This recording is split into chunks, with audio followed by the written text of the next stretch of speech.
আজকে আমরা চলে আসলাম দীঘিনালায় একটি রেস্টুরেন্টে আসলাম, জুম ঘর রেস্টুরেন্ট। আস্তে আস্তে বিকেল হয়ে গেল, আমরা এখন ভিতরে প্রবেশ করছি।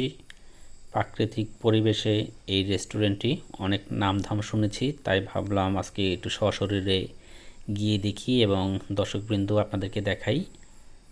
আমরা এখন রেস্টুরেন্টের গেটে আছি, জুম ঘর রেস্টুরেন্ট। ভিতরে এখন আমরা প্রবেশ করছি এবং আমরা আপনাদেরকে দেখাবো ওইখানে কি কি আছে। শুরুতেই আমরা প্রবেশ করলাম পিজু রেস্টুরেন্ট। এখানে আছে জুম ঘর রেস্টুরেন্ট, কত সুন্দর করে সাজানো ছবি তোলার ফ্রেম।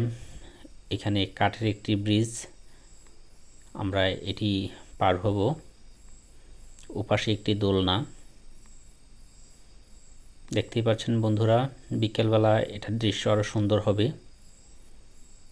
এই যে দেখেন, আমি যদি এই স্টেজটির উপরে উঠি, এই যে দেখেন কত সুন্দর বাহারি ফুল গাছ, মনোরম পরিবেশে সাজানো। এখানে বসে আপনারা খাওয়া দাওয়া করতে পারেন। এই সেই জুমঘর রেস্টুরেন্টের লোগোটি।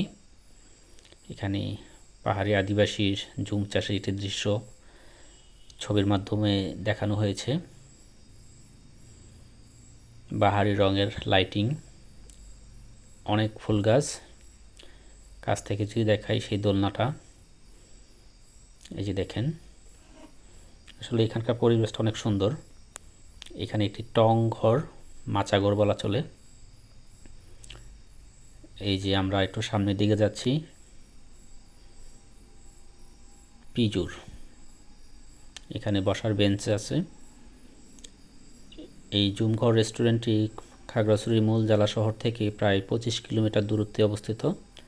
খাবারের তালিকা ও মূল্য একটি চার্ট দেয়া আছে এখানে কাস্টমার সুবিধার্থে।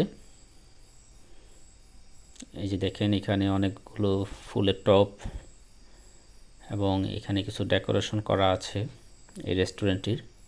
সুন্দর সুন্দর ফটো ওয়ালমেট হিসাবে। এখানে আদিবাসী কিছু ট্র্যাডিশনাল ঝুড়ি, ঘণ্টা, মাছ ধরার সরঞ্জাম সহ অন্যান্য কিছু সাজিয়ে রাখা হয়েছে। এটি দেখতে আর ভালো লাগতেছে। আমি যদি এই পাশে আর কিছু দেখাই আপনাদেরকে, ছোট্ট একটি মৌমাছি, আরও কিছু চিত্র এখানে দেখতে পাচ্ছি আমরা। এই যে দেখেন, আমি যদি এটির কাছাকাছি যাই তাহলে আপনাদেরকে আরও কিছু দেখাতে পারি। এগুলোতেও বসে আপনারা খাওয়া দাওয়া করতে পারেন। প্রাকৃতিক পরিবেশ, মনোরম পরিবেশে ফুটিয়ে তুলেছে এই জুমঘর রেস্টুরেন্ট দীঘিনালায়। দেখে আমি খুবই খুশি হলাম এবং আপনারা যারা আসবেন আশা করছি আপনাদের খুব ভালো লাগবে। এই যে দেখেন, এর চারিপাশ কতটা মনোরম পরিবেশে সাজানো গুছানো। তাহলে আমরা আজকের মতো বিদায় নিচ্ছি, দেখা হবে আগামীতে নতুন কোনো ভিডিওতে। চ্যানেলটি পাশে থাকার জন্য আপনাদের সবাইকে ধন্যবাদ।